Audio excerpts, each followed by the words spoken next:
1940 शून्य क्षेत्र श्राइन के नेता। अचानक दक्ष के सामने 5 उच्च स्तरीय पशु पवित्र सम्राट प्रकट हुए, जिनमें सुनहरा बंदर भी शामिल था। भाई वानर, आपका बहुत बहुत धन्यवाद। उद्धरण चिन्ह। दक्ष ने सुनहरे बंदर की ओर मुस्कुराते हुए कहा। उन्होंने तय किया था कि पशु पवित्र सम्राट उसकी मदद केवल एक बार करेंगे, लेकिन इस बार सुनहरे बंदर ने दूसरी बार उसकी मदद की। मेरे हाथों में खुजली हो रही है, हा हा। उद्धरण चिन्ह। सुनहरे बंदर ने दुश्मनों की ओर देखते हुए मुस्कुराते हुए कहा, सभी श्राइन मुझे जान से मारना चाहते हैं, अब हमें विनम्रता दिखाने की जरूरत नहीं है, उन्हें मार डालो। उद्धरण चिन्ह। दक्ष ने कहा। एक भयंकर और उग्र ऊर्जा हवा में फैल गई। पशु पवित्र सम्राट खून के प्यासे, क्रूर और उत्तेजित लग रहे थे। वे सभी उच्च स्तरीय पशु पवित्र सम्राट थे। सुनहरा बंदर आगे दौड़ा और उसके पैरों तले जमीन जोर से धंस गई। चारों ओर पत्थर की दीवारें दिखाई दी। वह दुश्मनों को एक छोटे और संकरे क्षेत्र में कैद करके मारना चाहता था। इधर भीड़ दंग रह गई। उन उच्च स्तरीय पशु पवित्र सम्राटों की ऊर्जा अविश्वसनीय थी। वे सभी उच्च स्तरीय पशु पवित्र सम्राट थे। इस बार श्राइनों के शक्तिशाली योद्धा सचमुच बदकिस्मत थे। दक्ष ने अपना विनाशकारी राक्षसी भाला निकाला और एक निम्न स्तरीय पवित्र सम्राट की ओर हवा की तरह तेजी से बढ़ा। जब निम्न स्तरीय पवित्र सम्राट ने दक्ष को देखा तो उसके चेहरे के भाव एकदम बदल गए। उसका चेहरा पीला पड़ गया। दक्ष ने रोशन जैसे उच्च स्तरीय पवित्र सम्राट को मार डाला था, इसलिए एक निम्न स्तरीय पवित्र सम्राट दक्ष का मुकाबला नहीं कर सकता था। वह पीछे हट गया, वह दक्ष से लड़ना नहीं चाहता था। दक्ष के विनाशकारी राक्षसी भाले से एक भयानक विनाशकारी ऊर्जा निकली। दुश्मन दूर था, लेकिन उसे अपने सिर में एक अविश्वसनीय शक्ति का प्रवेश महसूस हुआ। विनाशकारी राक्षसी भाला अविश्वसनीय गति से आगे बढ़ा और दुश्मन के सिर पर लगा। हवा में खून की बौछार हुई और उसके दुश्मन का सिर फट गया। वह मर चुका था। दक्ष का विनाशकारी राक्षसी भाला उसके हाथ में वापस आ गया और उसने चारों ओर देखा, मानो कोई शिकारी अपने शिकार की तलाश कर रहा हो। इसी समय पांचों उच्च स्तरीय पशु पवित्र सम्राटों ने आक्रमण किया। तारों की दुनिया के वे सभी उच्च स्तरीय पशु पवित्र सम्राट अत्यंत शक्तिशाली थे और उन्होंने कई प्रकार की मौलिक शक्तियों को उच्चतम स्तर पर समझ रखा था। उनके हमले तीव्र और शक्तिशाली थे। श्राइन के शक्तिशाली योद्धा एक के बाद एक गिर पड़े और मर गए। दूसरी ओर चारों अद्वितीय पवित्र सम्राट अभी भी लड़ रहे थे। ब्रह्ममौलिक शक्ति के मिश्रण को नियंत्रित करने वाले शक्तिशाली अद्वितीय पशु पवित्र सम्राट ने कृतांत को भ्रम में कैद कर दिया। कृतांत को समझ नहीं आ रहा था कि अब क्या करे। द्विजेंद्र ओमेंद्र से लड़ रहा था। उनका युद्ध भयानक था। ओमेंद्र की हालत नाजुक थी। कितना अप्रत्याशित। सभी श्राइनों ने हाथ मिला लिया। शून्य क्षेत्र श्राइन ने दक्ष को मारने के लिए सेलेस्टियल सीलिंग मैप का उपयोग करके अक्लेंद्रा शहर को सील कर दिया, लेकिन अब सब कुछ उनकी अपेक्षा से बिल्कुल अलग हो रहा है। दक्ष एक निषिद्ध व्यक्ति है। सभी श्राइन उससे डरते हैं और उसे जल्द से जल्द मारना चाहते हैं, लेकिन इस समय दक्ष को फायदा है। कई शक्तिशाली योद्धा उसकी मदद कर रहे हैं। उद्धरण चिन्ह। भीड़ ने सोचा, लेकिन भीड़ ये भी समझ गई थी कि यह सिर्फ अस्थायी था। श्राइनों ने दक्ष को मारने के लिए अपने सभी शक्तिशाली योद्धाओं को नहीं भेजा था। उन्होंने सिर्फ 2 अद्वितीय पवित्र सम्राटों को भेजा था, क्योंकि दक्ष एक निम्न स्तरीय पवित्र सम्राट था और 2 अद्वितीय पवित्र सम्राट दक्ष को मारने के लिए काफी थे। इस समय दुर्वांक ने सोच विचार करते हुए माथे पर शिकन डाली। उसने अपना सिर उठाया। अक्लेंद्रा शहर सेलेस्टियल सीलिंग मैप द्वारा सील किया गया था, इसलिए यहाँ रहना कोई समाधान नहीं था। और वैसे भी यहाँ उनके विकल्प सीमित थे। यदि श्राइन वास्तव में दक्ष को मारना चाहते थे तो वे कई और अद्वितीय पवित्र सम्राटों को भेज सकते थे और तब वे सभी खतरे में पड़ जाते। इसी समय शून्य क्षेत्र की शक्ति में उतार चढ़ाव आया। Celestial ceiling map. उद्धरण चिन्ह। भीड़ ने कहा। भीड़ ने हैरानी से अपना सिर उठाया। सेलेस्टियल सीलिंग मैप में हलचल मच गई। सुनहरी ऊर्जाएं प्रकट हुईं और संघनित होकर एक सुनहरे नक्शे में बदल गईं। उससे एक भयानक ऊर्जा निकल रही थी। ये सेलेस्टियल सीलिंग मैप ही था। क्या शहर का सील खुल गया है? आखिर शून्य क्षेत्र श्राइन सेलेस्टियल सीलिंग मैप वापस क्यों ले रहा है? उद्धरण चिन्ह। भीड़ ने हैरान होकर कहा। भीड़ को समझ नहीं आ रहा था। दुर्वांक को कुछ गड़बड़ महसूस हुई। वे सेलेस्टियल सीलिंग मैप वापस ले जा रहे थे, इसका केवल एक ही मतलब हो सकता था, कोई बेहद शक्तिशाली योद्धा आया था। दक्ष, जाने के लिए तैयार हो जाओ। उद्धरण चिन्ह। दुर्वांक ने दक्ष से कहा। दक्ष सतर्क हो गया और पीछे हट गया। इसी समय आकाश में एक सुनहरी रोशनी चमकी और एक आकृति प्रकट हुई। यह एक सुनहरी आकृति थी जिसके हाथों में सेलेस्टियल सीलिंग मैप था। सभी श्राइनों में बहुमूल्य वस्तुएं हैं और उनके नेता ही उन्हें नियंत्रित करते हैं। वह व्यक्ति शून्य क्षेत्र श्राइन का नेता है। उसने अवश्य ही देखा होगा कि 2 अद्वितीय पवित्र सम्राट दक्ष को पकड़ नहीं पाए, इसलिए उसने स्वयं कार्यवाही करने का निर्णय लिया। उद्धरण चिन्ह। भीड़ ने सोचा, वह व्यक्ति शून्य क्षेत्र श्राइन का वस्त्र पहने हुए था और किसी राजा की तरह दिख रहा था। उसने दक्ष की ओर देखा तक नहीं। दुर्वांक, मैं तुम्हें एक मौका देता हूँ। क्या तुम हमारे दुश्मन बनना चाहते हो या उस आदमी की रक्षा करना चाहते हो? मेरा श्राइन तुमसे दुश्मनी नहीं चाहता। अगर तुम चाहो तो हम दोस्त भी बन सकते हैं और सहयोग भी कर सकते हैं। दक्ष के बारे में भूल जाओ। तुम उसकी रक्षा नहीं कर सकते और अगर कोशिश करते रहे तो मुसीबत में पड़ जाओगे। अगर नहीं समझे तो मैं अब नरमी नहीं बरतूंगा। उद्धरण चिन्ह। शून्य क्षेत्र श्राइन के नेता ने ठंडे लहजे में पूछा। दुर्वांक उसे घूर रहा था। वह जानता था कि सभी श्राइन दक्ष को मारना चाहते हैं और वह अकेले सभी श्राइनों से नहीं लड़ सकता। दक्ष तारों की दुनिया का स्वामी था जिसमें कई अत्यंत शक्तिशाली पशु पवित्र सम्राट थे, लेकिन क्या वे सभी श्राइनों से दक्ष की रक्षा कर सकते थे? दक्ष और बाकी सबने भी लड़ना बंद कर दिया। अद्वितीय पशु पवित्र सम्राट और द्विजेंद्र भी पीछे हट गए। उन्होंने शून्य क्षेत्र श्राइन के नेता की ओर देखा। यही बात आप सभी पर भी लागू होती है। हम सब दोस्त बन सकते हैं। मैं अभी जो हुआ उसे भूलने और किसी भी तरह के आरोप प्रत्यारोप से बचने के लिए तैयार हूँ। उद्धरण चिन्ह। शून्य क्षेत्र श्राइन के नेता ने अद्वितीय पशु पवित्र सम्राट और द्विजेंद्र से उदासीनता से कहा। दुर्वांक, तुम क्या सोचते हो? उद्धरण चिन्ह। द्विजेंद्र ने दुर्वांक से पूछा। दुर्वांक ने गहरी सांस ली और मुस्कुराते हुए कहा, मैं इतने सालों से एक ही दुनिया में फंसा हुआ था। मैंने कभी सोचा भी नहीं था कि बाहर हालात ऐसे होंगे। लेकिन मैंने कई साल जी लिए हैं और कई लोगों ने मुझे धमकाने की कोशिश की है। मैं अदम्य इच्छाशक्ति के साथ आगे बढ़ता रहा। अद्वितीय पवित्र सम्राट बनने के बाद पहली बार किसी ने मुझे धमकी दी है, लेकिन मैं फिर भी कोशिश करना चाहता हूँ। उद्धरण चिन्ह। दुर्वांक को राहत महसूस हुई। वह दक्ष का दोस्त था और वे श्राइन अब उसके दुश्मन थे। इसके अलावा दक्ष मेरा दोस्त है। मैं उसकी रक्षा करूंगा। अगर आप श्राइन के सदस्य चले जाते हैं तो मैं भी ऐसा ही करूंगा। मैं जो कुछ हुआ उसे भूल जाऊंगा और आप पर हमला नहीं करूंगा। उद्धरण चिन्ह। दुर्वांक ने मुस्कुराते हुए कहा, मैं तुम्हारे साथ हूं। उद्धरण चिन्ह। द्विजेंद्र ने ठंडे स्वर में कहा। वे दोनों अद्वितीय पवित्र सम्राट दक्ष के दोस्त थे और उसकी रक्षा करना चाहते थे। ठीक है, ये तुम्हारा फैसला है। हम देखेंगे कि तुम उसकी रक्षा कैसे करोगे। उद्धरण चिन्ह। शून्य क्षेत्र श्राइन के नेता ने ठंडे स्वर में कहा। अराजकता के समय में श्राइन भी अद्वितीय पवित्र सम्राटों को नाराज करने को तैयार नहीं थे। बेशक वे किसी से डरते भी नहीं थे। आज दक्ष को मरना ही था, कोई उसकी रक्षा नहीं कर सकता था। जब शून्य क्षेत्र श्राइन के नेता ने सेलेस्टियल सेलिंग मैप से अक्लेंद्रा शहर को सील कर दिया था तो उन्होंने 2 अद्वितीय पवित्र सम्राटों को भेजा था और उन्हें नहीं लगा था कि दक्ष बच जाएगा। किसी को भी नहीं लगा था, लेकिन चीजें उम्मीद से परे हो गईं। अब शून्य क्षेत्र श्राइन के नेता के पास व्यक्तिगत रूप से प्रकट होने के अलावा कोई विकल्प नहीं था। दक्ष की तरफ 3 अद्वितीय पवित्र सम्राट थे, दुर्वांक, द्विजेंद्र और एक अद्वितीय पशु पवित्र सम्राट। वे निश्चित रूप से ओमेंद्र और कृतांत को दक्ष की हत्या करने से रोक सकते थे, लेकिन शून्य क्षेत्र श्राइन का नेता अलग था। वह न केवल अविश्वसनीय रूप से शक्तिशाली था, बल्कि वह सेलेस्टियल सीलिंग मैप को भी नियंत्रित करता था और अन्य अद्वितीय पवित्र सम्राटों को अक्लेंद्रा शहर में प्रवेश करने से रोक सकता था। दक्ष, तारों की दुनिया में जाकर छुप जाओ। उद्धरण चिन्ह। अद्वितीय पशु पवित्र सम्राट ने दक्ष से कहा। शून्य क्षेत्र श्राइन का नेता सेलेस्टियल सीलिंग मैप को नियंत्रित करता था, इसलिए वे अब दक्ष की सुरक्षा की गारंटी नहीं दे सकते थे। ठीक है, उद्धरण चिन्ह। दक्ष ने कहा। दक्ष जानता था कि वह खतरे में है। इसी समय आकाश में अनेक लोग प्रकट हुए और विभिन्न स्थानों पर उतरे। वे कुछ समय पहले ही आ चुके थे, लेकिन अक्लेंद्रा शहर में प्रवेश नहीं कर पाए थे क्योंकि शहर सीलबंद था। अब सेलेस्टियल सीलिंग मैप गायब हो गया था, इसलिए वे लोग अंदर आ सके। उनमें से अनेक ऐसे श्राइनों से थे जो पहले कभी शामिल नहीं हुए थे, जैसे कि अर्थ श्राइन और दिव्य ध्वनि श्राइन। उनके लिए भी स्थिति गंभीर थी। आमतौर पर दुनिया में सत्ता का संतुलन बना रहता था, लेकिन अब एक निषिद्ध व्यक्ति प्रकट हो गया था। वे वास्तव में चाहते थे कि दक्ष का अस्तित्व ही ना होता। लोमकेश के कारण अर्थ श्राइन के दक्ष के साथ अच्छे संबंध थे। वे ये भी नहीं चाहते थे कि फॉर्चून श्राइन नष्ट हो जाए, क्योंकि अगर कुछ श्राइन आपस में हाथ मिलाते हैं तो उन्हें भी सहयोगी बनना पड़ेगा। हम फॉर्चून श्राइन के पक्ष में हैं। उद्धरण चिन्ह। अर्थ श्राइन के किसी व्यक्ति ने कहा। अर्थ श्राइन के समूह के नेता ने फुसफुसाते हुए कहा, हम मुसीबत में पड़ जाएंगे। देखते हैं। अक्लेंद्रा शहर में एक रहस्यमय प्रभावशाली समूह भी है, मुझे नहीं पता कि वे कहाँ से हैं। उद्धरण चिन्ह। दक्ष एक अच्छा इंसान है। अगर वह कभी देवता बन भी जाए तो भी वह हमारा कुछ नहीं बिगाड़ेगा। उद्धरण चिन्ह। एक शक्तिशाली योद्धा ने कहा।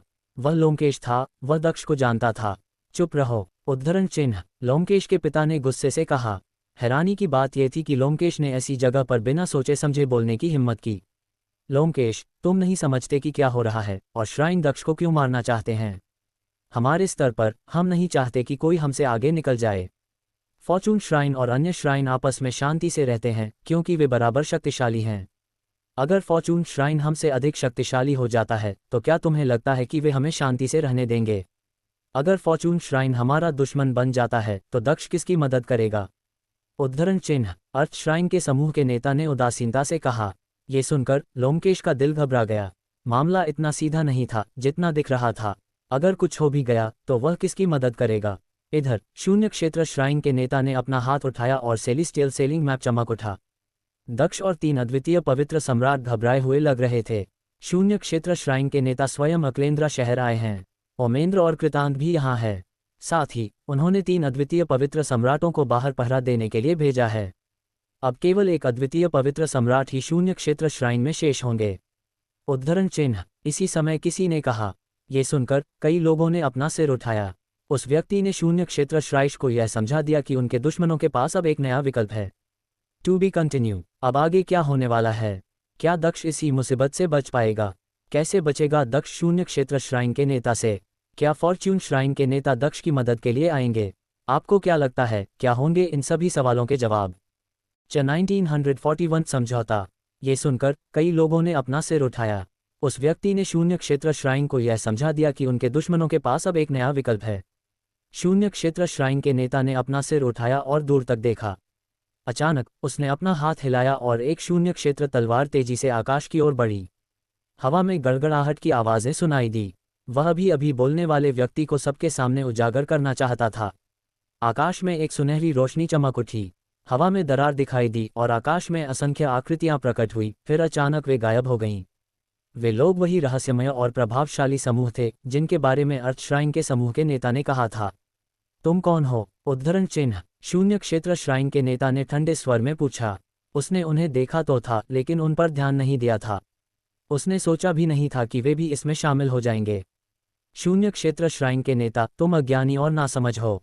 उद्धरण चिन्ह। एक आवाज ने कहा। आकाश में एक प्राचीन ताबूत प्रकट हुआ।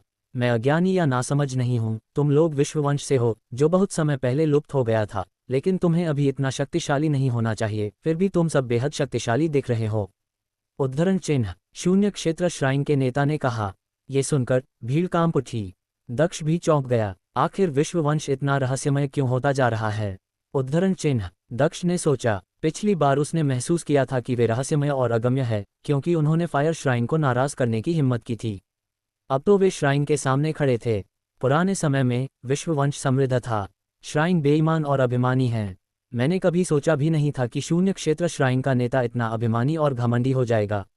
अब जब ऐसा है तो देखते रहो। उद्धरण चिन्ह। एक आवाज ने कहा। प्राचीन ताबूत से विश्व ऊर्जाएं प्रकट हुईं। वे आकाश में लकीरें बनाती हुई आगे बढ़ीं और हवा में एक प्रकाशीय पर्दा प्रकट हुआ। उस प्रकाशीय पर्दे पर कुछ प्रकट हुआ। शून्य क्षेत्र श्राइन। शून्य क्षेत्र श्राइन के चारों ओर अनेक शक्तिशाली योद्धा प्रकट हुए। वे विश्ववंश के शक्तिशाली योद्धा थे। वे प्राचीन काल के अद्वितीय पवित्र सम्राट थे और शून्य क्षेत्र श्राइन के चारों ओर हवा में खड़े थे। शून्य क्षेत्र श्राइन के कुछ शक्तिशाली योद्धा हवा में उठे और विश्ववंश के अद्वितीय पवित्र सम्राटों को देखकर स्तब्ध रह गए। वे शांति से खड़े थे। दिलचस्प बात है, विश्ववंश ने शून्य क्षेत्र श्राइन पर हमला करने की हिम्मत की। हालांकि शून्य क्षेत्र श्राइन की रक्षा के लिए केवल एक अद्वितीय पवित्र सम्राट ही बचा है, लेकिन उनके सहयोगी भी हैं और अन्य श्राइन भी मदद के लिए कुछ अद्वितीय पवित्र सम्राटों को भेज सकते हैं। लेकिन अब विश्ववंश ने शून्य क्षेत्र श्राइन को घेर लिया है और उनके चेहरे को देखकर लगता है कि विश्ववंश के शक्तिशाली योद्धा अविश्वसनीय रूप से शक्तिशाली हैं। उद्धरण चिन्ह। कौशलेंद्र ने मुस्कुराते हुए कहा। बहुत बढ़िया। मैंने कभी नहीं सोचा था कि विश्ववंश फिर से प्रकट होगा और हमारा दुश्मन बनना चाहेगा। आप शून्य क्षेत्र श्राइन पर हमला क्यों कर रहे हैं? उद्धरण चिन्ह। शून्य क्षेत्र श्राइन के नेता ने कहा। मैं बस इतना कहना चाहता हूं कि दक्ष पर हमला करने के बारे में सोचना भी मत। भले ही हम दुनिया के सबसे शक्तिशाली योद्धा न हो, लेकिन हमारे पास आप पर दबाव डालने और शून्य क्षेत्र श्राइन को नष्ट करने के साधन है। कम से कम हम आपको कमजोर कर सकते हैं और आपके कई लोगों को मार सकते हैं। जरा समझिए, कमजोर शून्य क्षेत्र श्राइन का क्या होगा? हमारी विनती सीधी है, नेता सेलिस्टियल सीलिंग मैप लेकर वापस जाए। उद्धरण चिन्ह। प्राचीन ताबूत से एक आवाज आई। शून्य क्षेत्र श्राइन का नेता ऊपर से तो शांत दिख रहा था, लेकिन अंदर ही अंदर वह संघर्ष कर रहा था। वह पागल हो रहा था। योजना पूरी तरह विफल हो गई थी। ऐसा मौका दोबारा मिलना मुश्किल होगा। उनके सभी सहयोगी श्राइन इस बार मदद करने के लिए तैयार हो गए थे।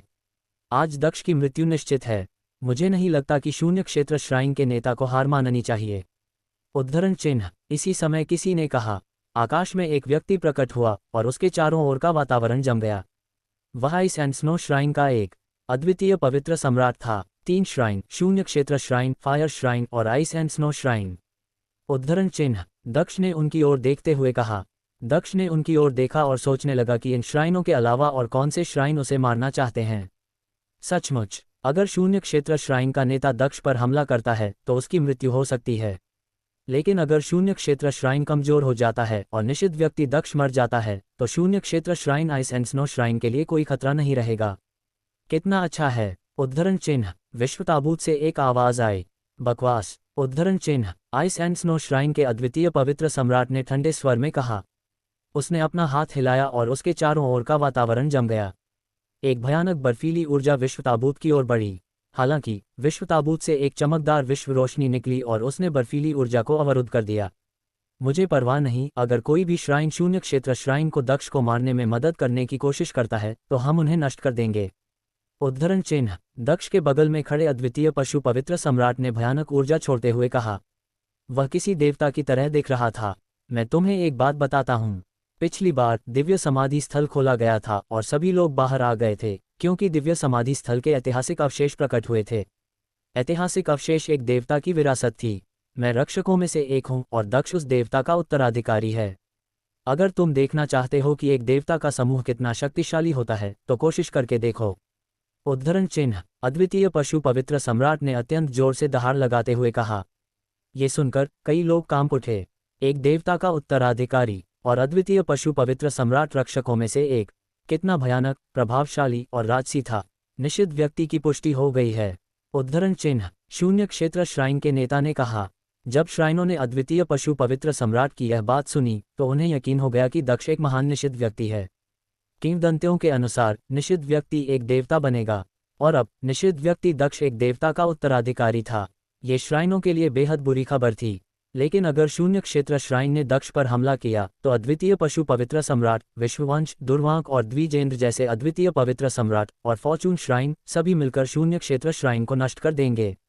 वे दक्ष की रक्षा के लिए हर संभव प्रयास करेंगे। उन्हें उससे बहुत उम्मीदें थी। शून्य क्षेत्र श्राइन के नेता सोच समझकर फैसला लें। दूसरों की इच्छा के कारण कोई भी जोखिम भरा काम न करें। उद्धरण चिन्ह। विश्व ताबूत से आती हुई आवाज ने कहा। शून्य क्षेत्र श्राइन के नेता ने फायर श्राइन और आइस एंड स्नो श्राइन के अद्वितीय पवित्र सम्राटों पर एक नज़र डाली। वह कोई समाधान सोचने की कोशिश कर रहा था। आज कुछ बड़े श्राइन इसमें शामिल हो गए हैं। अगर हम पीछे हट गए तो श्राइन नाराज हो जाएंगे। अगर शून्य क्षेत्र श्राइन जारी रहा तो हम नष्ट हो जाएंगे। इसलिए मैं सभी के साथ एक समझौता करना चाहता हूँ। आप क्या सोचते हैं? उद्धरण चिन्ह। शून्य क्षेत्र श्राइन के नेता ने अद्वितीय पशु पवित्र सम्राट से धीरे से पूछा। क्या समझौता? उद्धरण चिन्ह। अद्वितीय पशु पवित्र सम्राट ने कुछ आश्चर्यचकित होकर पूछा। पहली बात तो यह है कि कोई जल्दी नहीं है। मैंने फॉर्चून श्राइन के नेता से पहले ही संपर्क कर लिया है और उन्हें बातचीत के लिए बुलाया है। इसके अलावा फॉर्चून श्राइन भी समझौता करना चाहता है। उद्धरण चिन्ह। शून्य क्षेत्र श्राइन के नेता ने कहा। वे फॉर्चून श्राइन के योद्धाओं का इंतजार करना चाहते थे। इधर अद्वितीय पशु पवित्र सम्राट आश्चर्यचकित रह गया। क्या शून्य क्षेत्र श्राइन का नेता समय बर्बाद करने की कोशिश कर रहा था क्योंकि उसने अपने गठबंधन के अधिक शक्तिशाली योद्धाओं से संपर्क किया था? उसने सोचा, चिंता मत करो, स्वीकार करो। अगर कुछ भी अजीब हुआ तो विश्ववंश तुरंत हमला करेगा। उद्धरण चिन्ह। विश्व ताबूत से आवाज आई। अद्वितीय पशु पवित्र सम्राट ने सिर हिलाया और कहा, ठीक है, मैं प्रतीक्षा करूंगा। हम देखेंगे कि आप किस प्रकार का समझौता प्रस्तुत करते हैं। उद्धरण चिन्ह। ठीक है। उद्धरण चिन्ह। शून्य क्षेत्र श्राइन के नेता ने कहा। वातावरण अभी भी घुटन भरा था और लोग बस फुसफुसा रहे थे। निषिद्ध शरीर, एक पौराणिक देवता का उत्तराधिकारी, एक रक्षक। 9 द्वीपों के महाद्वीप में इतने लंबे समय से ऐसी अविश्वसनीय घटना नहीं घटी थी। बहुत समय बाद आकाश में कुछ आकृतियां प्रकट हुई। वे सभी अद्वितीय पवित्र सम्राट थे जो आकाश में बहुत ऊंचाई पर खड़े थे। सामान्य दिनों में लोग ऐसे योद्धाओं को कभी कभार ही देखते थे। आज तो उनमें से एक साथ इतने सारे प्रकट हुए थे। फॉर्चून श्राइन के नेता आकाश में खड़े थे और उनके हाथ में फॉर्चून राजादंड था। जब उन्होंने दक्ष को सुरक्षित देखा तो उन्हें राहत मिली और उन्होंने कहा, शून्य क्षेत्र श्राइन के नेता, आप बात कर सकते हैं। उद्धरण चिन्ह। आज श्राइन दक्ष को छोड़ने को तैयार नहीं है।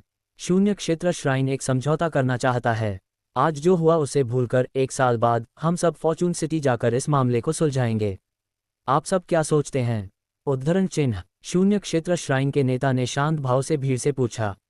वह चाहता था कि जो कुछ भी हो रहा है उसकी जिम्मेदारी सब पर आए।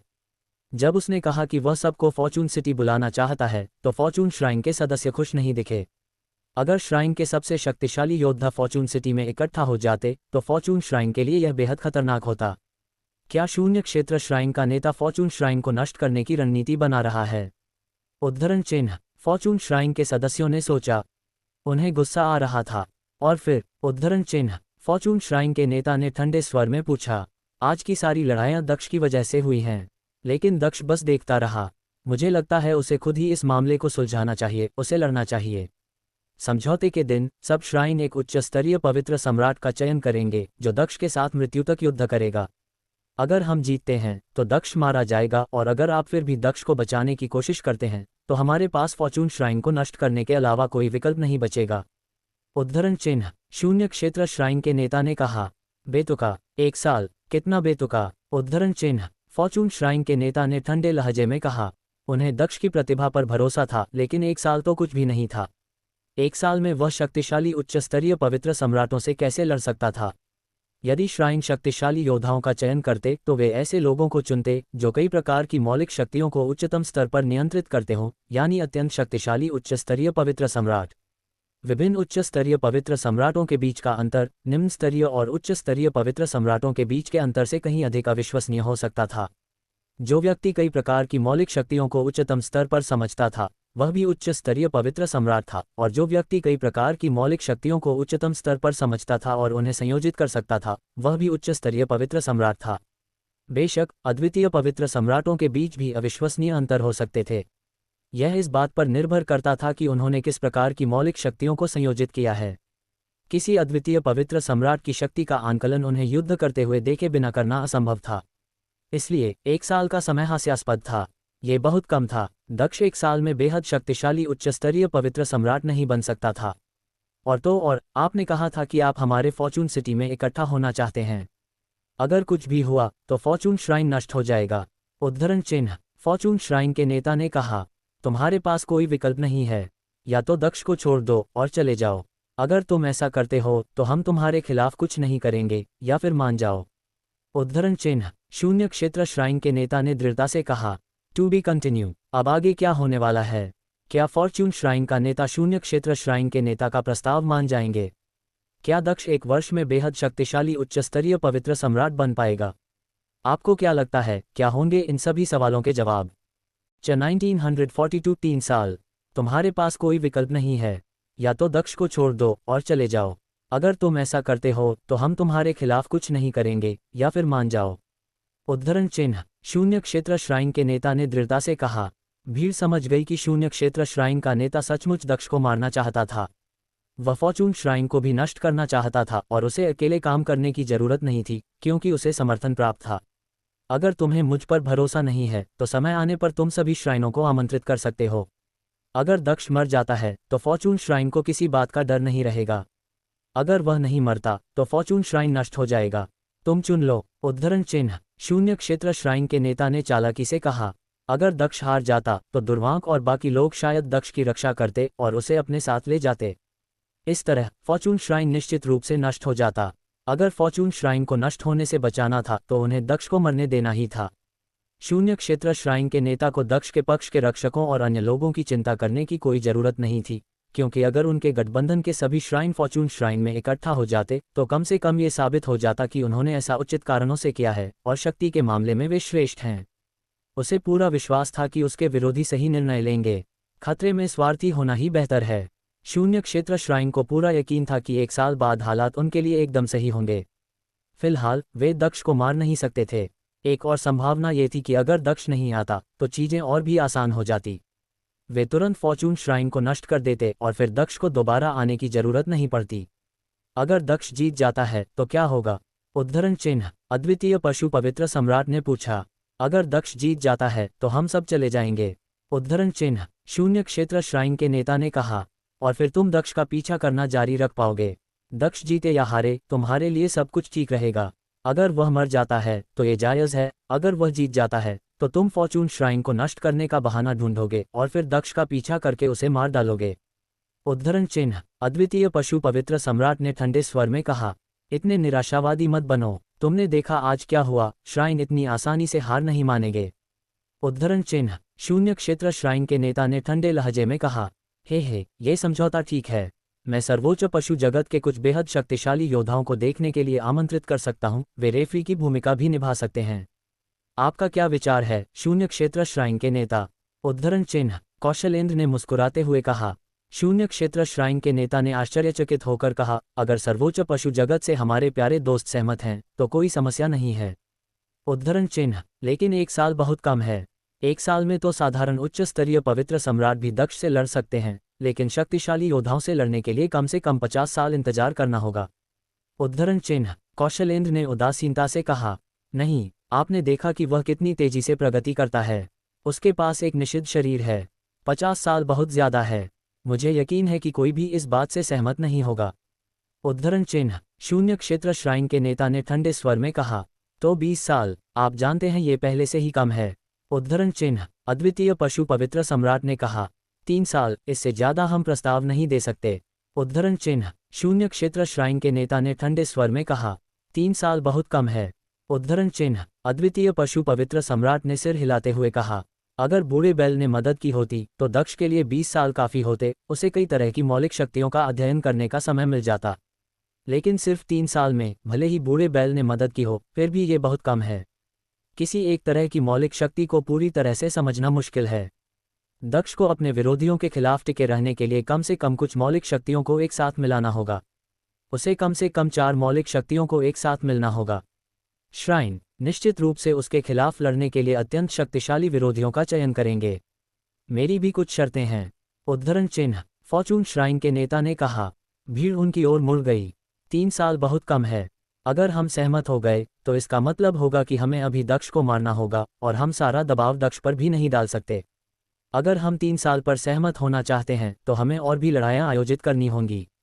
3 लड़ाइयाँ। दक्ष उच्च स्तरीय पवित्र सम्राटों के स्तर की लड़ाई तो लड़ सकता है, लेकिन हमें अर्ध पवित्र सम्राट और निम्न स्तरीय पवित्र सम्राटों के लिए भी लड़ाइयाँ आयोजित करनी होंगी। उद्धरण चिन्ह। फॉर्चून श्राइन के नेता ने कहा। शून्य क्षेत्र श्राइन के नेता ने उसकी ओर देखा।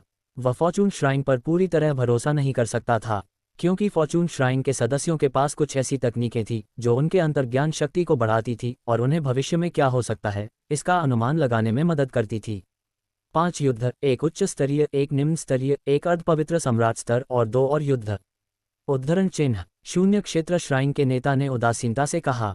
वह जानता था कि फॉर्चून श्राइन अकेला है और वे जिन योद्धाओं का चयन कर सकते हैं उनकी संख्या और शक्ति सीमित है।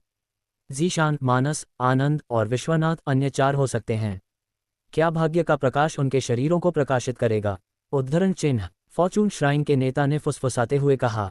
उन्होंने अपनी आंखें बंद कर लीं और अंधकार में एक प्रकाश की किरण देखी। ठीक है, मैं स्वीकार करता हूँ।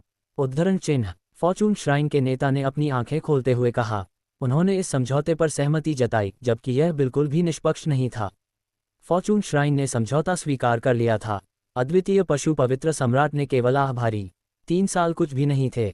भले ही दक्ष कितना भी प्रतिभाशाली क्यों ना हो, उसके पास कोई मौका नहीं था। अद्वितीय पशु पवित्र सम्राट ने अपने जीवन में कई उच्च स्तरीय पवित्र सम्राटों को देखा था और वह जानता था कि उनके बीच कितना बड़ा अंतर हो सकता है। इसके बाद शून्य क्षेत्र श्राइन के नेता सेलेस्टियल सीलिंग मैप लेकर चले गए। श्राइन के सभी सदस्य अक्लेंद्रा शहर छोड़कर चले गए। अक्लेंद्रा शहर युद्धों से पूरी तरह तबाह हो चुका था। चारों ओर खंडहर ही खंडहर थे। शक्तिशाली योद्धाओं ने अपनी पूरी ताकत से लड़ाई नहीं लड़ी, अन्यथा ये शहर पूरी तरह नष्ट हो जाता। दक्ष, क्या तुम हमारे साथ फॉर्चून श्राइन वापस आ रहे हो? उद्धरण चिन्ह। फॉर्चून श्राइन के नेता ने दक्ष से पूछा। हाँ, चलिए वापस चलते हैं। उद्धरण चिन्ह। दक्ष ने सिर हिलाते हुए कहा। फिर वह मुड़ा और भीड़ की ओर देखा। हमें रहने के लिए भी जगह चाहिए। उद्धरण चिन्ह। दुर्वांक ने उदासीनता से मुस्कुराते हुए कहा। भाइयों, फॉर्चून सिटी आए। उद्धरण चिन्ह। दक्ष ने कहा। दुर्वांक और द्विजेंद्र ने उसकी रक्षा करने के चक्कर में दूसरे श्राइनों को नाराज कर दिया था। अगर वे अक्लेंद्रा शहर में रुके तो वे उन्हें जान से मारने की कोशिश कर सकते हैं। दक्ष सही कह रहा है। प्रिय मित्रों, कृपया फॉर्चून श्राइन में पधारें, हमारे अतिथि बने। उद्धरण चिन्ह। फॉर्चून श्राइन के नेता ने कहा, क्योंकि ऐसा है तो आपकी मेहमान नवाजी के लिए धन्यवाद। उद्धरण चिन्ह। दुर्वांक ने मुस्कुराते हुए कहा, फॉर्चून श्राइन जाना एक अच्छा विचार था। इसके बाद लोगों का वह समूह उड़कर चला गया। कौशलेंद्र भी उनके साथ गया, लेकिन इसलिए नहीं कि वह श्राइनों से डरता था। वे सर्वोच्च पशु जगत के शक्तिशाली ड्रैगन वंश को नाराज करने की हिम्मत नहीं कर सकते थे। योजक चिन्ह। उनके जाने के बाद अक्लेंद्रा शहर में शांति लौट आई।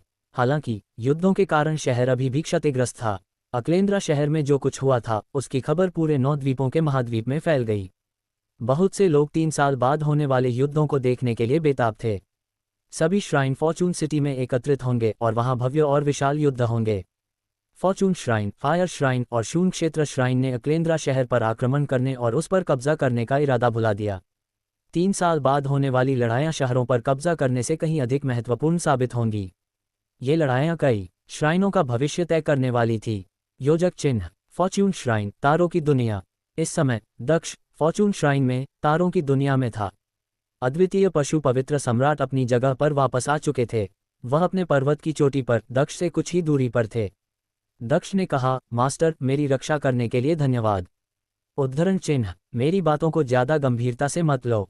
हमारे लिए यह मायने नहीं रखता कि हम किसकी रक्षा करते हैं। अगर तुम कमजोर हो तो बूढ़ा बैल तारों की दुनिया के लिए कोई नया स्वामी ढूंढ लेगा। मैंने तो बस उन्हें डराने के लिए ऐसा कहा था। बाकी 2 तुम्हारी मदद नहीं करेंगे। उद्धरण चिन्ह। अद्वितीय पशु पवित्र सम्राट ने शांत भाव से कहा और फिर अपनी आंखें बंद कर ली। ऐसा लगा जैसे वह पूरी तरह बदल गया हो। मैं समझ गया। उद्धरण चिन्ह। दक्ष ने मुस्कुराते हुए और अद्वितीय पशु पवित्र सम्राट के सामने झुकते हुए कहा। फिर वह वहां से चला गया। उसके बगल में खड़ा बूढ़ा बैल चुप रहा। मास्टर ऑक्स, क्या आप अगले 3 वर्षों में समय बचाने में मेरी मदद कर सकते हैं? उद्धरण चिन्ह। दक्ष ने पूछा। 3 साल वाकई बहुत कम थे। उसे नहीं पता था कि उसे किस तरह के दुश्मनों का सामना करना पड़ेगा, लेकिन वे निश्चित रूप से बेहद शक्तिशाली होंगे। मैं अपनी पूरी कोशिश करूंगा, लेकिन इतने कम समय में तुम इतनी तरक्की नहीं कर पाओगे। 3 साल में हार के लिए तैयार रहो। उद्धरण चिन्ह। बूढ़े बैल ने बेपरवाही से कहा। उसे दक्ष को चौंकाने या उस पर दबाव डालने का कोई डर नहीं था। चाहे दक्ष के पास 10 या 50 साल भी होते, उसके लिए सफलता हासिल करना नामुमकिन था। शायद मैं अपनी पूरी कोशिश करूंगा। उद्धरण चिन्ह। दक्ष ने कहा। बूढ़े बैल ने ज्यादा कुछ नहीं कहा। मैं जा रहा हूं, मुझे कुछ काम निपटाना है। फिर वापस आकर एकांत में साधना करूंगा। वापस आने पर समय देने के लिए धन्यवाद। उद्धरण चिन्ह। दक्ष ने कहा और फिर वह तारों की दुनिया से चला गया। योजक चिन्ह। बाहरी दुनिया में इस समय दुर्वांक और द्विजेंद्र दक्ष को देख रहे थे। कितनी अजीब दुनिया है, तुम इसमें छुप सकते हो। मैंने कभी सोचा भी नहीं था कि जिस दुनिया में हम इतने लंबे समय से फंसे हुए थे वह इतनी छोटी दिखेगी। उद्धरण चिन्ह। दुर्वांक ने प्रार्थना की चटाई की ओर इशारा करते हुए कहा। दक्ष मुस्कुराया और बोला, भाई दुर्वांक, ये तो केवल दिव्य समाधि स्थल के ऐतिहासिक अवशेष हैं, आप वहां फंसे नहीं थे। ये देवता की दुनिया है, क्या आप जाकर देखना चाहेंगे? उद्धरण चिन्ह। कोई बात नहीं, मुझे डर है कि अगर मैं अंदर गया तो वापस नहीं आ पाऊंगा। उद्धरण चिन्ह। दुर्वांक ने मुस्कुराते हुए कहा। फिर उसने पूछा, दक्ष, क्या तारों की दुनिया में सेलेस्टियल सेलिंग मैप जैसा कोई अद्वितीय पवित्र हथियार नहीं है? उद्धरण चिन्ह। द्विजेंद्र की आंखों में चमक आ गई। अगर उनके पास ऐसे हथियार होते तो श्राइन के लोग बेपरवाही से काम नहीं करते। वे उन श्राइनों के नेताओं से लड़ सकते थे जिनके पास अद्भुत हथियार थे। अद्भुत हथियारों के बिना श्राइनों के नेता शायद उन्हें मार डालते। दुर्वांक की बात सुनकर दक्ष मुस्कुराया और उसने अपना सिर हिलाया। भाई दुर्वांक, वहां निश्चित रूप से अद्वितीय पवित्र हथियार होंगे, लेकिन मेरी कमजोरी के कारण मैं उस कमरे तक नहीं पहुंच सकता जहां वे रखे हुए हैं। मुझे लगता है कि मैं केवल उच्च स्तरीय पवित्र हथियार ही प्राप्त कर सकता हूं, जो आपके लिए किसी काम के नहीं है। उद्धरण चिन्ह। दक्ष ने दुर्वांक से कहा, क्या अगर तुम काफी ताकतवर नहीं हो तो तुम्हें सारे कमरों में जाने की इजाजत भी नहीं है? कितना निराशाजनक है। उद्धरण चिन्ह। दुर्वांक ने कहा, मेरा मानना है कि अगर मैं बहुत कमजोर हूं तो वे नहीं चाहते कि मुझे ऐसे हथियार मिले, वरना लोग मुझे मारकर मुझसे हथियार छीन लेंगे। इसलिए मैं जितना मजबूत होऊंगा, मेरे मारे जाने की संभावना उतनी ही कम होगी। उद्धरण चिन्ह। दक्ष ने कहा, टू बी कंटिन्यू। अब आगे क्या होने वाला है?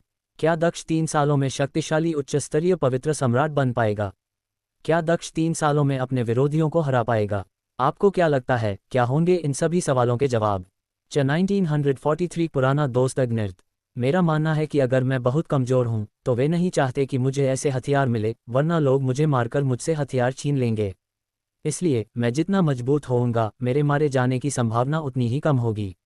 उद्धरण चिन्ह। दक्ष ने कहा, हाँ, देवता ने हर तरह की स्थिति का अनुमान लगा लिया था। उद्धरण चिन्ह। दुर्वांक ने सिर हिलाते हुए कहा। उसने आगे कहा, तो आप इन 3 सालों में क्या करने वाले हैं? उद्धरण चिन्ह। मैं एकांत में ध्यान करना चाहता हूँ और देखना चाहता हूँ कि क्या मैं अधिक शक्तिशाली बन सकता हूँ। उद्धरण चिन्ह। दक्ष ने कहा, ठीक है, अच्छा है। अगर आपको कुछ समझ नहीं आता है तो आप मुझसे पूछ सकते हैं। उद्धरण चिन्ह। दुर्वांक ने कहा, बिल्कुल। उद्धरण चिन्ह। दक्ष ने मुस्कुराते हुए कहा। दक्ष। उद्धरण चिन्ह। किसी ने कहा। दक्ष ने अपना सिर घुमाया और भविष्यवक्ता को देखा। शिक्षक। उद्धरण चिन्ह। दक्ष ने कहा। भविष्यवक्ता दक्ष के सामने उतरा और दुर्वांक और द्विजेंद्र को सिर हिलाकर अभिवादन किया। दक्ष, मैं बहुत डर गया था। मैंने सोचा भी नहीं था कि श्राइन तुम्हारे खिलाफ लड़ने के लिए इतने भयानक योद्धाओं को भेजेंगे। मुझे खेद है, अगर तुम्हारी मृत्यु हो जाती तो यह मेरी गलती होती। उद्धरण चिन्ह। भविष्यवक्ता ने कहा। दक्ष ने सिर हिलाया और कहा, मैं बहुत लापरवाह था। मेरी असली पहचान उजागर हो गई, इसमें आपका कोई हाथ नहीं था। उद्धरण चिन्ह। खैर, चलो इसे भूल जाते हैं। श्राइन ने तुम्हें सिर्फ 3 साल दिए हैं। ये लड़ाई तुम्हारे लिए बेहद मुश्किल होगी। श्राइन बाकी 4 लड़ाइयों के लिए लोगों की तलाश कर रहा है। मेरे साथ चलो। उद्धरण चिन्ह। भविष्यवक्ता ने दक्ष से कहा। दक्ष ने सिर हिलाया और भविष्यवक्ता के साथ चला गया। योजक चिन्ह। थोड़ी देर बाद वे फॉर्चून श्राइन के मुख्य हॉल में पहुंचे। वहां फॉर्चून श्राइन के सभी उच्च स्तरीय पवित्र सम्राट एकत्रित थे। साथ ही फॉर्चून श्राइन के नेता भी उपस्थित थे। दक्ष, तुम अपनी असाधारण शक्ति के कारण फॉर्चून श्राइन के मुख्य शिष्य बने, लेकिन तुम्हें अन्य मुख्य शिष्यों से मिलने का अवसर नहीं मिला। आज तुम उनसे मिल सकते हो। उद्धरण चिन्ह। भविष्यवक्ता ने दक्ष को भीड़ के सामने ले जाते हुए कहा। फॉर्चून श्राइन के नेता ने दक्ष की ओर देखते हुए कहा, दक्ष, हमने शिष्यों को बुलाना शुरू कर दिया है और उन्हें वापस आने के लिए कह रहे हैं, जिनमें वे भी शामिल हैं जिन्होंने तुम्हारे साथ 9 द्वीपों के महाद्वीप की बैठक में भाग लिया था। उन सभी को 3 साल बाद होने वाले युद्ध में लड़ने के लिए चुना जा सकता है। क्या तुम किसी का नाम सुझाना चाहोगे? उद्धरण चिन्ह। जब तक मुझे किसी की ताकत का पता ना हो, मैं उसकी सिफारिश नहीं कर सकता। हालांकि विश्वनाथ अपने समान साधना स्तर वाले किसी भी व्यक्ति को हरा सकता है। उद्धरण चिन्ह। दक्ष ने कहा, अपनी पुनर्जन्म की शक्ति के साथ विश्वनाथ वास्तव में अपने समान साधना स्तर वाले अधिकांश लोगों को हरा सकता था। विश्वनाथ काफी शक्तिशाली है, लेकिन उसके पास पर्याप्त तुरूप के पत्ते नहीं है और वह लंबे समय से पवित्र सम्राट नहीं रहा है। मुझे नहीं पता कि 3 साल में उसकी पुनर्जन्म शक्ति कितनी होगी। उद्धरण चिन्ह। फॉर्चून श्राइन के नेता ने पुनर्जन्म प्रभारी की ओर देखते हुए कहा। 3 साल बहुत कम है। दुश्मन केवल प्रतिभाशाली लोगों में से ही प्रतिभावानों को चुनेंगे। हमें सबसे शक्तिशाली योद्धाओं से लड़ना होगा। दक्ष, तुम शायद ये लड़ाई हार जाओगे। उद्धरण चिन्ह। पुनर्जन्म प्रभारी ने कहा। उन्होंने दक्ष को कम नहीं आंका, लेकिन 3 साल तो कुछ भी नहीं थे। उनके विचार में 50 साल भी काफी नहीं थे। एक उच्च स्तरीय पवित्र सम्राट को कभी कभी उन्नति प्राप्त करने के लिए हजारों साल लग जाते थे। 1 साल में मैं फॉर्चून श्राइन में एक प्रतियोगिता आयोजित करूंगा। सबसे शक्तिशाली लोगों को चुना जाएगा।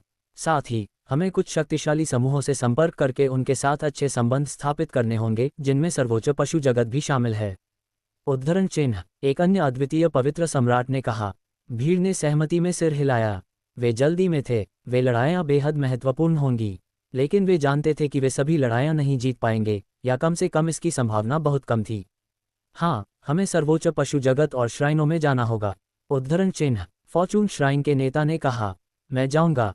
उद्धरण चिन्ह। भविष्यवक्ता ने कहा। फॉर्च्यून श्राइन के नेता ने मुस्कुराते हुए कहा, दिव्यराज, अब जब आपके दोनों शरीर फिर से एक हो गए हैं तो मुझे आपकी चिंता नहीं है। आप काफी शक्तिशाली हैं। आप इतने वर्षों से श्राइन के आंतरिक मामलों का प्रबंधन कर रहे हैं, इसलिए हाँ, आप इस कार्य के लिए बिल्कुल उपयुक्त हैं। उद्धरण चिन्ह। ठीक है, मैं जा रहा हूँ। दक्ष, मैं तुम्हें तुम्हारे पुराने दोस्त के पास छोड़ देता हूँ। उद्धरण चिन्ह। भविष्यवक्ता ने कहा। दक्ष ने सिर हिलाया और भविष्यवक्ता के साथ चला गया। योजक चिन्ह। थोड़ी देर बाद वे एक विशाल महल में पहुंचे। दक्ष ने किसी को अपनी ओर आते देखा। हा, छोटे लड़के, मैंने कभी सोचा भी नहीं था कि तुम इतने मशहूर हो जाओगे। मुझ जैसे गुरु के साथ होने से तुम इतने ताकतवर हो गए हो, इसमें कोई हैरानी की बात नहीं। उद्धरण चिन्ह। अग्निर्त ने मुस्कुराते हुए और दक्ष की ओर बढ़ते हुए कहा। फिर उसने गंभीर स्वर में कहा, मैंने सुना है कि तुमने कई पवित्र सम्राटों को मारा है। बहुत खूब, मैं हथियारों पर शोध कर रहा हूँ, मुझे कुछ हथियार दिखाओ। उद्धरण चिन्ह। दक्ष ने अग्निर्त को अवाक होकर देखा। वह आदमी अब भी कह रहा था कि दक्ष उसी की बदौलत इतना प्रसिद्ध और शक्तिशाली बना है। दक्ष ने कुछ पवित्र हथियार निकाले और उन्हें अग्निर्त को दे दिए। दक्ष ने कहा, पुराने दोस्त, इन्हें ले लो। अब तुम पवित्र सम्राट बन गए हो, अब तुम्हारा क्या इरादा है? उद्धरण चिन्ह। हे उद्धरण चिन्ह। अग्निर्त ने हंसते हुए पवित्र हथियार ले लिए। फिर उसने कहा, मैं अब एक शक्तिशाली पवित्र सम्राट हूँ, इसलिए आखिरकार तुम अच्छे बन गए। ये पवित्र हथियार एकदम सही है। इससे मुझे दिव्य विकास पवित्र वंश को फिर से ऊपर उठाने में मदद मिलेगी। जब दिव्य विकास पवित्र वंश विशाल आकाशीय प्राचीन शहर के शीर्ष पर होगा और वहां का पहला शक्तिशाली समूह बनेगा, तब मैं दुनिया भर में यात्रा करूंगा और दूसरी दुनियाओं में जाऊंगा। मैं देखना चाहता हूं कि दूसरी दुनियाओं में क्या अलग है। उद्धरण चिन्ह। ठीक है, अच्छा है। दिव्य विकास पवित्र वंश आपके लिए महत्वपूर्ण है, इसलिए इसे आगे बढ़ाना स्वाभाविक है। उद्धरण चिन्ह। दक्ष ने कहा, हालांकि अग्निर्त ने कभी यह नहीं कहा था कि वह दिव्य विकास पवित्र वंश के बारे में चिंतित है या वह इसे पुनर्जीवित करना चाहता है, लेकिन दक्ष जानता था कि यह उसके लिए कितना महत्वपूर्ण था। वह इतना शक्तिशाली हो चुका था कि दिव्य विकास पवित्र वंश को विशाल आकाशीय प्राचीन शहर के शीर्ष पर खड़ा कर सके, जो कि निम्नलोक में एक छोटा सा शहर था। ठीक है, मैं यहाँ इसलिए रुका था क्योंकि मैं तुमसे मिलना चाहता था, अब मैं चलता हूँ। उद्धरण चिन्ह। अग्निर्त ने मुस्कुराते हुए कहा। दक्ष हैरान रह गया और उसने कहा, इतनी जल्दी क्यों? उद्धरण चिन्ह। क्या आप थोड़ी देर और बात करना चाहते हैं? उद्धरण चिन्ह। अग्निर्त ने मुस्कुराते हुए और सहजता से पीछे मुड़ते हुए कहा। उसने कहा, अब हम अलग अलग रास्तों पर चल रहे हैं, हम हर समय साथ नहीं रह सकते, और बीता हुआ समय तो सपने जैसा लगता है। अगर समय मिले तो मेरे दोस्त, विशाल आकाशीय प्राचीन शहर में मुझसे मिलने जरूर आना। उद्धरण चिन्ह। ये कहने के बाद वह दूर जाकर गायब हो गया। दक्ष ने बस आह भरी। सचमुच, बीता हुआ समय एक सपने जैसा लग रहा था। अब अग्निर्त उसकी और मदद नहीं कर सकता था, इसलिए वह चला गया और अपने दिव्य विकास पवित्र वंश को आगे बढ़ाने में मदद करने के लिए निकल पड़ा। मेरे पुराने दोस्त, आशा है तुम कभी नहीं मरोगे। अगर तुम्हें किसी चीज़ की ज़रूरत हो तो बेझिझक मुझसे पूछना। उद्धरण चिन्ह। दक्ष ने आगे दौड़ते हुए कहा, चिंता मत करो, ज़रूरत पड़ने पर तुमसे मदद मांगने में मुझे कोई आपत्ति नहीं है। उद्धरण चिन्ह। दूर से आती एक आवाज़ ने हंसते हुए कहा। दक्ष मुस्कुराया। उसने भविष्यवक्ता की ओर मुड़कर कहा, शिक्षक, मैं जा रहा हूँ। उद्धरण चिन्ह। भविष्यवक्ता ने सिर हिलाया और दक्ष चला गया। भविष्यवक्ता ने अपना सिर उठाया और हवा में ऊपर उठ गया। दक्ष 3 साल बाद होने वाले युद्धों की तैयारी के लिए एकांत में ध्यान करना चाहता था। भविष्यवक्ता के पास और भी काम थे। उसे दुनिया भर में यात्रा करके लोगों से मिलना था और युद्धों की तैयारी करनी थी। केवल 5 योद्धा ही शामिल नहीं होंगे। जब सब कुछ ठीक चल रहा होता है तो समय का पता ही नहीं चलता, लेकिन जब समस्याएं होती हैं तो ऐसा लगता है कि आपके पास कभी भी पर्याप्त समय नहीं है। योजक चिन्ह। इसके बाद दक्ष ने पागलों की तरह साधना की। उसने जरा भी आराम नहीं किया। कभी कभी वह अपने परिवार के बारे में सोचता और इससे उसे शक्ति मिलती। देखते ही देखते आधा साल बीत गया। इस समय तारों की दुनिया में दक्ष सुनहरे वानर से लड़ रहा था और उनके चारों ओर वातावरण कांप रहा था। सुनहरे वानर ने अपना हाथ उठाया और आकाश अंधेरा हो गया। उसने दक्ष को पकड़ने की कोशिश की, लेकिन दक्ष को धरती में कंपन महसूस हो रहा था, मानो वह उसका अपना शरीर हो। वह इतनी तेजी से आगे बढ़ा जैसे मानो वह टेलीपोर्ट कर रहा हो। धरती में दफन। उद्धरण चिन्ह। सुनहरे वानर ने चिल्लाते हुए कहा। दक्ष के पैरों के नीचे की जमीन ऊपर उठ गई, मानो उसे दफन करने की कोशिश कर रही हो। दक्ष एक बार फिर तेजी से आगे बढ़ा और गायब हो गया। उसके प्रतिद्वंद्वी के हमले उस तक नहीं पहुंच सके। बुरा नहीं है, अब तुम मेरे हमलों से बच सकते हो। तुम अपना समय बर्बाद नहीं कर रहे हो। उद्धरण चिन्ह। सुनहरे वानर ने हमला रोकते हुए कहा, लेकिन यह अभी भी काफ़ी नहीं है। तुम्हारे विरोधियों के पास शायद कई तरह की मौलिक शक्तियाँ होंगी। तुम बहुत कमज़ोर हो, तुम्हारे हमले भी बहुत कमज़ोर हैं। उद्धरण चिन्ह। सुनहरे वानर ने कहा। उसने दक्ष पर फिर से हमला किया। मेरी पृथ्वी और शून्य क्षेत्र की मौलिक शक्ति अब अधिकतम स्तर पर है। मैं हवा और गति की मौलिक शक्तियों का भी उपयोग करके तेजी से आगे बढ़ता हूँ, लेकिन ये पर्याप्त नहीं है। उद्धरण चिन्ह। दक्ष ने झुंझलाते हुए सोचा, बुरा नहीं है, जब तुम्हारी एक मौलिक शक्ति अपने चरम पर पहुंच गई तो तुम एक उच्च स्तरीय पवित्र सम्राट के बराबर हो गए। अधिकांश लोगों को ऐसा करने में 1000 साल से भी ज़्यादा लग जाते हैं। कुछ लोग तो कभी उस स्तर तक पहुंच ही नहीं पाते। मैंने समय को इस तरह से समायोजित किया है कि यहाँ 10 साल बीत चुके हैं और तुम्हारी 2 मौलिक शक्तियाँ चरम पर पहुँच चुकी हैं, लेकिन यह अभी भी पर्याप्त नहीं है। तुम निश्चित रूप से हार जाओगे। उद्धरण चिन्ह। बूढ़े बैल ने कहा, अगर मैं पहले मौलिक शक्तियों को आपस में मिला दूं तो क्या होगा? उद्धरण चिन्ह। दक्ष ने बूढ़े बैल से पूछा, मौलिक शक्तियों को आपस में मिलाना मौलिक शक्तियों को उनके अधिकतम स्तर पर समझने से भी कहीं अधिक कठिन है। इसकी भी सीमाएं हैं। यदि आप केवल यही साधना करते रहेंगे तो आपकी प्रगति भी सीमित रहेगी। यदि आप सचमुच प्रयास करना चाहते हैं तो उन तीनों से लड़ने का प्रयास करें। कल्पना कीजिए कि 2 वर्ष बाद वे आपके प्रतिद्वंदी होंगे। उद्धरण चिन्ह। बूढ़े बेल ने अंतिम 3 उच्च स्तरीय पशु पवित्र सम्राटों की ओर इशारा करते हुए कहा। बाकी 6 लोग दक्ष से कई बार लड़ चुके थे। हालांकि उन तीनों में से केवल 2 ने ही दक्ष से लड़ने की कोशिश की थी, लेकिन उन्होंने इसे गंभीरता से नहीं लिया था। तीसरे ने तो कभी दक्ष से लड़ाई ही नहीं की थी। दक्ष ने आखिरी वाले को देखा। वह शायद उन सभी उच्च स्तरीय पशु पवित्र सम्राटों में सबसे ताकतवर था। बूढ़े बेल के अनुसार वे तीनों उतने ही ताकतवर थे जितने कि 2 साल बाद उसके दुश्मन होंगे। अगर मैं उससे जीत जाता हूं तो क्या इसका मतलब ये होगा कि मैं अपने प्रतिद्वंद्वी को हरा पाऊंगा? उद्धरण चिन्ह। दक्ष ने बूढ़े बैल से कहा, अगर तुम उसे हरा सकते हो तो सब ठीक हो जाएगा, लेकिन मैं तुम्हें अभी कोशिश करने की सलाह नहीं देता क्योंकि उसका स्वभाव बहुत गुस्सैल है। उद्धरण चिन्ह। बूढ़े बैल ने गंभीरता से कहा। दक्ष ने उसकी ओर देखा और आगे बढ़ गया। बाकी लोग उसे उत्सुकता से देख रहे थे। फिर दक्ष बिजली की गति से आगे बढ़ा। उसने अपनी उंगली उठाई जो हवा को भेदते हुए पशु पवित्र सम्राट की ओर बढ़ी। पशु पवित्र सम्राट ने अचानक अपनी आंखें खोली जो किसी राक्षस की आंखों की तरह घोर काली थीं। पशु पवित्र सम्राट के हिलने से हवा में कर्कश ध्वनि गूंज उठी और आक्रामक ऊर्जा हवा में फैल गई। दक्ष घबरा गया और उसे घुटन महसूस हुई। To be continue. अब आगे क्या होने वाला है? क्या दक्ष 2 सालों में इतना शक्तिशाली बन पाएगा? क्या दक्ष अपने प्रतिद्वंद्वी को हरा पाएगा? आखिर क्या होगा समझौते के दिन? आपको क्या लगता है, क्या होंगे इन सभी सवालों के जवाब? 1944 सर्वोच्च पशु जगत में वापस। फिर दक्ष बिजली की गति से आगे बढ़ा। उसने अपनी उंगली उठाई जो हवा को भेदते हुए पशु पवित्र सम्राट की ओर बढ़ी। पशु पवित्र सम्राट ने अचानक अपनी आंखें खोली जो किसी राक्षस की आंखों की तरह घोर काली थीं। पशु पवित्र सम्राट के हिलने से हवा में कर्कश ध्वनि गूंज उठी और आक्रामक ऊर्जा हवा में फैल गई। दक्ष घबरा गया और उसे घुटन महसूस हुई। पशु पवित्र सम्राट ने अपनी मुट्ठी उठाई और एक आक्रामक ऊर्जा दक्ष के शरीर पर जा टकराई। वह जमीन पर गिर पड़ा और उसके चारों ओर एक गड्ढा बन गया। उसे ऐसा लगा जैसे उसके अंग फटने वाले हो। दक्ष दर्द से कराह उठा। उसे जोरदार चोट लगी थी और उसकी तबीयत बेहद खराब थी। उस पशु पवित्र सम्राट ने उदासीनता से उसकी ओर देखा और अपनी आंखें फिर से बंद कर ली। वह फिर से शांत और संयमित दिख रहा था, मानो कुछ हुआ ही ना हो। दानव, पृथ्वी और आक्रामक मौलिक शक्तियां अपने चरम पर हैं। उद्धरण चिन्ह। दक्ष ने चकित होकर कहा। उस पशु पवित्र सम्राट का वर्णन केवल एक शब्द में किया जा सकता था, बेहद आक्रामक। उसका और बाकी सभी का अंतर बहुत बड़ा था। तुमने उसके हमले को महसूस किया, बुरा नहीं है, लेकिन उसने तो बस थोड़ी सी ताकत लगाई है। अगर वह चाहे तो तुम्हें पल भर में मार सकता है। उद्धरण चिन्ह। बूढ़े बैल ने बेपरवाही से कहा। दक्ष का शरीर पहले से ही दर्द से कराह रहा था। उस पशु पवित्र सम्राट ने शायद दसियों हजार वर्षों तक अभ्यास किया था। उसे मौलिक शक्ति का उन्नत ज्ञान था। दक्ष, तुम अभी हमें अपनी मौलिक शक्तियों के संयोजन का उपयोग करने के लिए भी मजबूर नहीं कर सकते। उद्धरण चिन्ह। सुनहरे वानर ने कहा। दक्ष ने सिर हिलाया। जब उन्होंने अपनी मौलिक शक्तियों का संयोजन किया तो उनके हमले बेहद शक्तिशाली थे। उस समय सुनहरे वानर ने एक उच्च स्तरीय पवित्र सम्राट को अत्यंत आसानी से मार डाला था, और अंतिम पशु पवित्र सम्राट सुनहरे वानर को आसानी से मार सकता था। मैं बाहर जा रहा हूँ। उद्धरण चिन्ह। दक्ष ने कहा और फिर वह चला गया। वह अपनी आत्मिक दुनिया में पहुंच गया। शिवांगी अपने परिवार के साथ कुनलुन साम्राज्य में थी। दक्ष कुछ दिनों के लिए आराम करना चाहता था।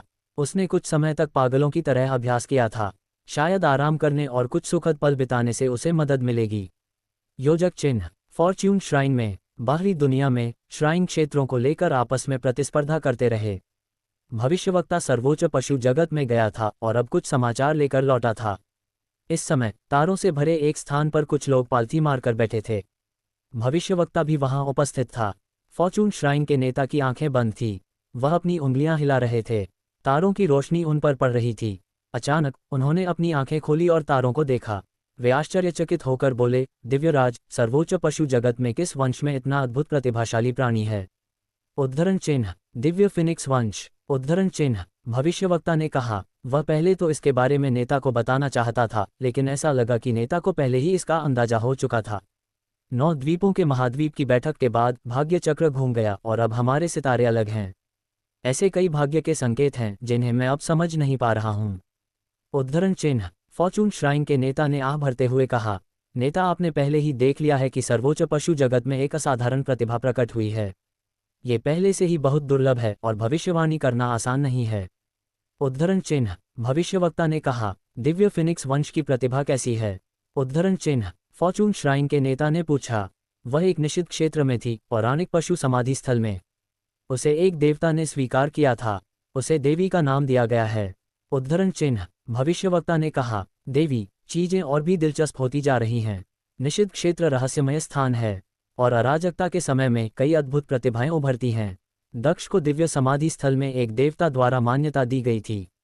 जीशान सर्वोच्च प्राचीन नरक कुंड से जीवित बाहर आया और उसमें भी बदलाव आया है। और कुछ? उद्धरण चिन्ह। फॉर्चून श्राइन के नेता ने धीरे से कहा, 9 द्वीपों के महाद्वीप में कुछ शक्तिशाली योद्धा आपस में हाथ मिला रहे हैं और गठबंधन बना रहे हैं। उनमें से कुछ श्राइन बनना चाहते हैं। उद्धरण चिन्ह। भविष्यवक्ता ने कहा, यह तो सामान्य बात है। 1 साल में हुए युद्धों के बारे में कुछ पता चला? उद्धरण चिन्ह। फॉर्चून श्राइन के नेता ने कहा, श्राइनों की स्थिति में कोई बदलाव नहीं आया है। नर्क श्राइन 9 द्वीपों के महाद्वीप के मामले में दखल नहीं देता। जीवन श्राइन लड़ाई झगड़े से दूर रहता है। प्रकाश श्राइन का तो अब अस्तित्व ही नहीं दिखता। आत्मा श्राइन बड़ी कुशलता और चतुराई से सब कुछ संभालता है। थंडर श्राइन किसी भी मामले में शामिल नहीं होता। दिव्य ध्वनि श्राइन और पृथ्वी श्राइन आशा करते हैं कि फॉर्चून श्राइन नष्ट ना हो। इनके अलावा फायर, आइस एंड स्नो, स्वर्ण, शून्य क्षेत्र, वायु और दानव श्राइन सभी हमें नष्ट करना चाहते हैं। उद्धरण चिन्ह। भविष्यवक्ता ने निराश स्वर में कहा, बुरा नहीं है। उस समय 10 श्राइन अपनी उपस्थिति दर्ज कराते थे, अब 5 और श्राइन है। उद्धरण चिन्ह। फॉर्चून श्राइन के नेता ने मुस्कुराते हुए कहा, आत्मा श्राइन और थंडर श्राइन केवल अपने बारे में सोचते हैं।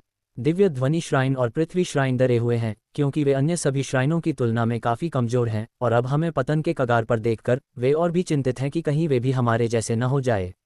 इसीलिए वे हमारा समर्थन करते हैं। अगर हम मजबूत होंगे तो वे भी मजबूत होंगे। प्रकाश श्राइन का तो कोई अस्तित्व ही नहीं लगता। हमारे लिए यह एक कठिन परिस्थिति है। उद्धरण चिन्ह। भविष्यवक्ता ने कहा, 15 श्राइन इतने लंबे समय तक सद्भाव से एक साथ रह पाए थे, यह अपने आप में एक चमत्कार था। फायर, आइस एंड स्नो, शून्य क्षेत्र, स्वर्ण और पवन श्राइन सबसे शक्तिशाली श्राइन नहीं है, खासकर पवन और स्वर्ण श्राइन। वे क्या करना चाहते हैं? उद्धरण चिन्ह। फॉर्चून श्राइन के नेता ने ठंडे स्वर में पूछा, कौन जाने, सभी श्राइनों की अपनी अपनी योजनाएं हैं। केवल वे ही जान सकते हैं कि उनकी असली योजनाएं क्या है। उद्धरण चिन्ह। भविष्यवक्ता ने आह भरते हुए कहा, सर्वोच्च पशु जगत के बारे में क्या? उद्धरण चिन्ह। फॉर्चून श्राइन के नेता ने पूछा, ड्रैगन वंश आने के लिए सहमत हो गया है। रॉक वंश भी आएगा, लेकिन जरूरी नहीं कि रॉक वंश शांति से आए। यूनिकॉर्न वंश भी आएगा, मुझे नहीं पता कि वे क्या चाहते हैं। यही बात दिव्य फिनिक्स वंश के लिए भी लागू होती है। मुझे लगता है कि दक्ष को सर्वोच्च पशु जगत में जाना चाहिए। उद्धरण चिन्ह। भविष्यवक्ता ने कहा। फॉर्चून श्राइन के नेता को आश्चर्य हुआ और उन्होंने कहा, दिलचस्प। इसके बारे में किसी को मत बताना। उद्धरण चिन्ह। मुझे पता है, दिव्य फिनिक्स वंश भी सहमत है। शायद वे देखना चाहते हैं कि कौन बेहतर है, दक्ष जिसके पास निषिद्ध शरीर है या उनकी देवी जो एक वास्तविक देवता बनेगी। उद्धरण चिन्ह। भविष्यवक्ता ने कहा। जब फॉर्चून श्राइन के नेता ने भविष्यवक्ता की बात सुनी तो वह मुस्कुराए और उन्होंने कहा, दिलचस्प। तुम जाकर सीधे दक्ष से पूछो। उद्धरण चिन्ह। ठीक है। उद्धरण चिन्ह। भविष्यवक्ता ने कहा और फिर चला गया। जो लोग अभी भी पालथी मारकर बैठे थे वे वहीं रुक गए। एक अद्वितीय पवित्र सम्राट ने पूछा, नेता, आप देवी के बारे में क्या सोचते हैं? उद्धरण चिन्ह। मुझे पक्का नहीं पता। अराजकता के समय में कुछ भी संभव है। शायद भविष्य में अन्य देवी देवता प्रकट हों। आसमान में बादल छा रहे हैं और बादलों के कारण हम तारे नहीं देख पा रहे हैं। उद्धरण चिन्ह। फॉर्चून श्राइन के नेता ने कहा। फॉर्चून श्राइन के नेता ने अपना सिर उठाकर आकाश की ओर देखा। तारे जगमगा रहे थे। आसमान में कोई बादल नहीं था। आखिर उनका क्या मतलब था? योजक चिन्ह। थोड़ी देर बाद भविष्यवक्ता दक्ष के पास गया और उससे पूछा कि वह क्या सोचता है। दक्ष हैरान था। उसने कभी सोचा भी नहीं था कि दिव्य फिनिक्स वंश उससे मिलना चाहेगा। क्या ये बहुत जरूरी है? उद्धरण चिन्ह। दक्ष ने पूछा, मुझे ऐसा नहीं लगता। अगर आपका मन नहीं है तो आपको जाने की जरूरत नहीं है। मैं तो बस ये जानने के लिए उत्सुक हूं कि दिव्य फिनिक्स वंश क्या सोचता है। उद्धरण चिन्ह। भविष्यवक्ता ने मुस्कुराते हुए कहा, तो चलिए फिर, अगर मैं उनसे दोस्ती कर लूं तो 2 साल में फायदा हो सकता है। उद्धरण चिन्ह। दक्ष ने कहा। फॉर्चून श्राइन के पास ज्यादा सहयोगी नहीं थे। उन्हें एक अच्छा गठबंधन बनाने की जरूरत थी। अगर यह संभव हो तो बहुत अच्छा होगा। इसके बाद दक्ष सर्वोच्च पशु जगत की ओर चल पड़ा। पिछली बार जब वह वहां गया था तो वह सर्वोच्च प्राचीन नरक कुंड में जाने के लिए गया था। इस बार उसके साथ केवल भविष्यवक्ता ही गया। योजक चिन्ह सर्वोच्च पशु जगत दिव्य फिनिक्स वंश। दिव्य फिनिक्स वंश सर्वोच्च पशु जगत की फिनिक्स घाटी में रहता था। घाटी का आकार आकाश से फीनिक्स पक्षी जैसा था। वहां की इमारतें मानव जगत की इमारतों जितनी आलीशान नहीं थीं। वह सरल थीं, फिर भी सुंदर दिखती थीं। दक्ष भविष्यवक्ता के साथ दिव्य फिनिक्स वंश में पहुंचा। इस समय दक्ष दर्जनों मीटर ऊंचे एक खूबसूरत महल के सामने खड़ा था जिसमें अविश्वसनीय ऊर्जा व्याप्त थी। कई लोग बाहर इंतजार कर रहे थे और दक्ष और भविष्यवक्ता को देख रहे थे। उनकी निगाहें तेज थीं, खासकर भीड़ में मौजूद कुछ युवाओं की निगाहें। दक्ष, हा, तुम भी यहाँ हो। उद्धरण चिन्ह किसी ने जोर से हंसते हुए कहा। दक्ष ने उधर देखा तो उसे कौशलेंद्र नजर आया। भाई कौशलेंद्र, आप यहाँ क्या कर रहे हैं? उद्धरण चिन्ह दक्ष ने उत्सुकता से पूछा। तुम पूछ रहे हो जबकि तुम्हें जवाब पहले से ही पता है।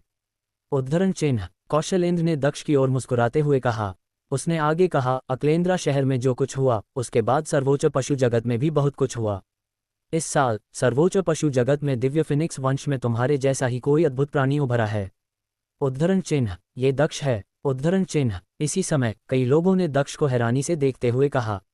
अक्लेंद्रा शहर में जो कुछ हुआ था उसके बाद दक्ष सर्वोच्च पशु जगत में और भी प्रसिद्ध हो गया था, क्योंकि कई अद्वितीय पवित्र सम्राट केवल उसी के कारण इसमें शामिल हो गए थे। शायद निषिद्ध शरीर जैसी कोई चीज नहीं है। समय बीतने के साथ लोग इसे बढ़ा चढ़ाकर बताते हैं। उद्धरण चिन्ह किसी ने ठंडे स्वर में कहा। वहां दो लोग थे जिनमें से एक को दक्ष पहले भी देख चुका था। वह अभिवंत था जिसने अतीत में उसका पीछा किया था। वह बेहद ताकतवर था। वह एक महान ओरिएंटल ग्रीनफिंच रॉक पक्षी था। उसके बगल में एक और व्यक्ति था जो उससे काफी छोटा था। जाहिर है किसी की उम्र उसके रूप रंग से बताना असंभव था। पिताजी, उद्धरण चिन्ह किसी ने खुशी से कहा। यह अद्वैत था। वह दक्ष के पास कूदकर आया और दक्ष ने अभिवादन में उसके कंधे थपथपा दिए।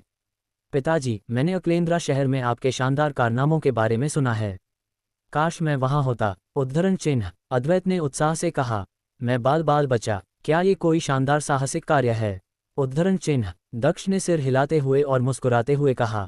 भले ही उसकी वजह से कई अद्वितीय पवित्र सम्राटों ने लड़ाई लड़ी थी, लेकिन दक्ष को यह कोई गौरवपूर्ण बात नहीं लगी क्योंकि वह बाल बाल बचा था। कमजोर लोगों को धमकाने में उन्हें मजा आता है। अद्वितीय पवित्र सम्राट भला आपका क्या बिगाड़ सकते हैं? कुछ दशक पहले आप सिर्फ एक अर्ध पवित्र सम्राट थे और अब भी आप प्रकाश की गति से प्रगति कर रहे हैं।